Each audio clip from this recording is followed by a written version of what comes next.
दानिश, अब जो मैं आपको कहानी सुनाने जा रही हूँ वो भी गौर से सुनने तलब है, गौर तलब है। एक बच्ची लाहौर से ताल्लुक़ रखने वाली, लाहौर में उसे उसकी माँ छोड़कर चली जाती है जब वो 2 साल की है, और वो किसी और शख्स से शादी कर लेती है उसकी माँ, और उस बच्ची को छोड़ जाती है ददियाल में। शादी किसी और से कर लेती है, खुद शादी कर ली और बच्ची को ददियाल छोड़ के चली गई क्योंकि उसका वालिद सऊदी अरब में जॉब करता था। तो बच्ची ने ददियाल के साथ गुजारे मज़ीद 8 साल। अब मैं उठ जाती हूँ, मैं खड़ी होकर बात कर लूँगी, रे आपको हम रोने नहीं देंगे।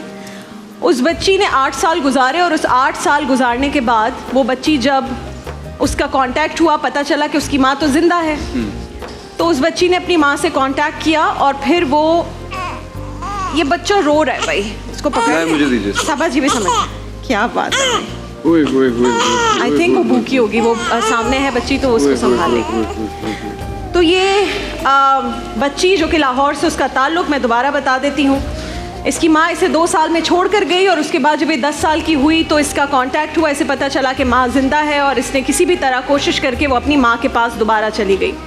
जब माँ के पास दोबारा जाती है तो माँ के घर में नाचा की जो भी सूरत हाल थी, वो उस बच्ची को अपने मियाँ, जो कि दूसरा मियाँ था, उस बच्ची का स्टेप फादर था, उसके पास छोड़कर वो दोबारा घर से भाग जाती है, और वो बच्ची अब ज़िंदगी गुजारती है अपने स्टेप फादर के साथ।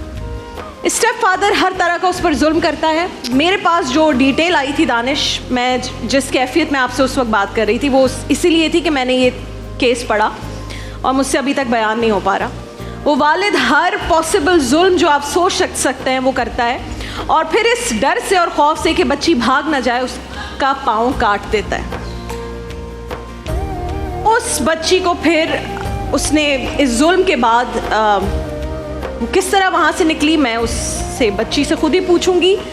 और ये सब पूछने का मकसद, ये सब आज करने का मकसद सिर्फ़ और सिर्फ एक है कि वो बच्ची, कोई भी बच्ची जो इस वक्त जुल्म बर्दाश्त कर रही है, वो उससे बाहर निकले।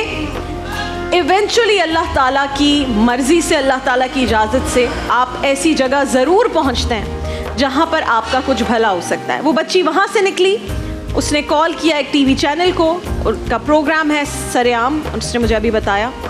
उनकी टीम आई, उसकी टीम ने उसको हेल्प किया, और वो हेल्प करने के बाद या शो में दिखाने के बाद उस बच्ची को दोबारा एक और NGO में छोड़ दिया, जहाँ उसका मज़ीद बुरा हाल हुआ, उसका मज़ीद इस्तेहसाल हुआ, और फिर वो वहाँ से और कोशिशों के बाद निकली, और फिर वो आगोश की आगोश में आई।